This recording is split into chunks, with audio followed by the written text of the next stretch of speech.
இதெல்லாம் இந்த ஆட்சியாளர்களுக்கு இந்த எரும மாட்டு மேல மழை பெஞ்சா நிக்கும் பாத்தீங்களா, இந்த மாதிரி பிஜேபி பாசிச பிஜேபி ஆட்சி, அவங்களோட அடிமை ஆட்சி, இந்த ரெண்டு ஆட்சியும் ஒரு முடிவு எடுக்கணும். ரெண்டு பேரும் அமைதியா இருக்கிறாங்க. திமுக ஆட்சிக்கு வந்தவுடன் இந்த நீட் தேர்வு ரத்து செய்யப்படும். விரைவில் 8 மாசத்துல ஆட்சி மாற்றம் ஆகப்போது. நம்முடைய தலைவர் அவர்கள் தொடர்ந்து சொன்னது போல விரைவில் அந்த ஆட்சி மாற்றம் வந்து 8 மாசத்துல மாணவர்களுக்கு ஒரு நல்ல எதிர்காலம் இருக்கு. இப்பவும் நாங்க சொல்றோம், 7 மாசத்துல கண்டிப்பா நீட் தேர்வு ரத்து செய்யப்படும். கண்டிப்பா இந்த நீட் தேர்வு திராவிட முன்னேற்ற கழக ஆட்சி வந்தவுடன் கண்டிப்பாக நீட் தேர்வு ரத்து செய்யப்படும்.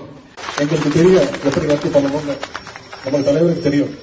கொஞ்சமாச்சு வெக்கம், மானம், சூடு, சொரணம், மாணவர்கள் மீது ஒரு நம்பிக்கை, மக்கள் நல்லா இருக்கணும், தமிழக மக்களோட உரிமைகள் பறிபோக கூடாது அப்படின்னு நினைச்சா மட்டும்தான் போதும்.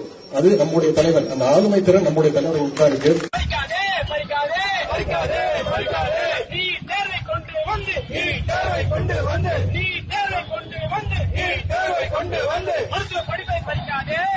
படிப்பை படிக்காதே.